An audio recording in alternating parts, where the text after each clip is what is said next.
নমস্কার বন্ধুরা, আমি সাগরিকার রান্নাঘরে আপনাদের সবাইকে স্বাগতম। নতুন আরেকটা রেসিপি নিয়ে চলে এসেছি বন্ধুরা। তো এই আলুর চপ বানানোর, এখানে দুটো আগে থেকেই আলু এই যে আমি সিদ্ধ করে রেখেছি, আর এখানে আদা কুচি আছে, লঙ্কা কুচি আছে, ধনের পাতা কুচি আছে। এইগুলো দিয়ে এখন আমি এই আলুটাকে মেখে নেব। লঙ্কা কুচি দিয়ে দিলাম, ঝাল আপনাদের পরিমাণ মতন আপনারা দিয়ে নেবেন। তো আদা কুচি দিয়ে দিলাম, ধনের পাতা কুচি দিয়ে দিলাম,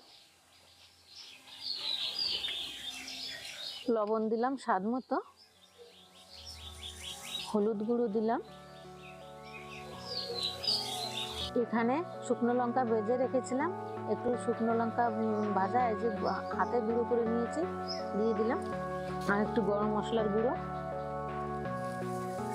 এখন ভালো করে মাখিয়ে নেব। এখন একটু সর্ষের তেল দিয়ে দিচ্ছি।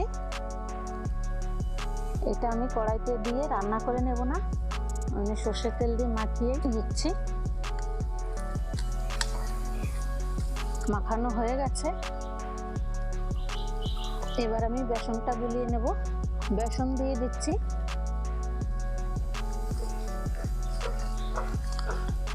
এখন একটু কর্নফ্লাওয়ার দিয়ে দিচ্ছি এর মধ্যে, আর অল্প করে একটু চালের গুঁড়ো দিয়ে দিচ্ছি। হলুদ দিলাম,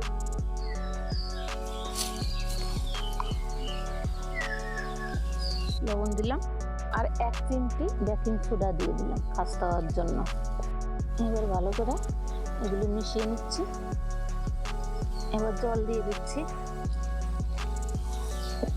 জল দিয়ে ভালো করে গুলিয়ে নিতে হবে ব্যাটারটা। আর যত ভালো ফেটানো হবে আর গুলানো হবে ততই চপটা সুন্দর হবে।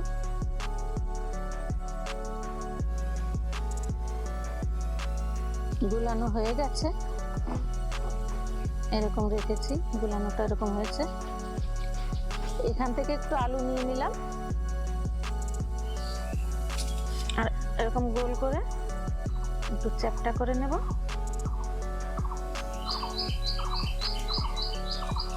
এরকম ছেপ দিয়ে নিয়েছি গোল গোল করে।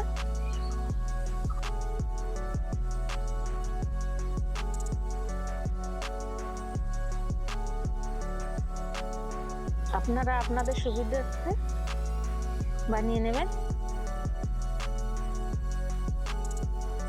আমি আরেকটাও বানাচ্ছি।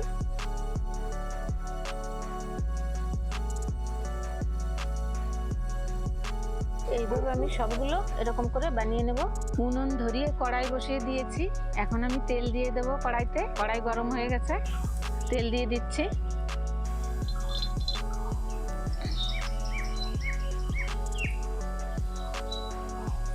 তেল গরম হয়ে গেছে, এবার আমি এক এক করে চপগুলো ছেড়ে দেব।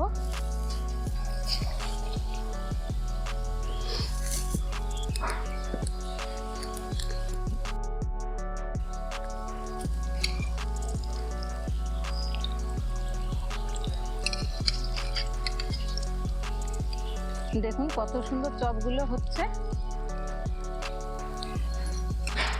বিকেল বেলায় চার সঙ্গে মুড়ির সঙ্গে এই চপটা ঝটাফট করে বানিয়ে নেওয়া যায়।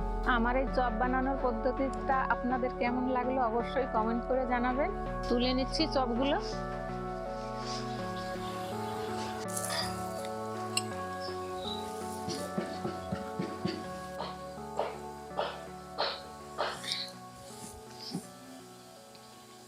পুরো ভিডিওটা দেখার জন্য ধন্যবাদ।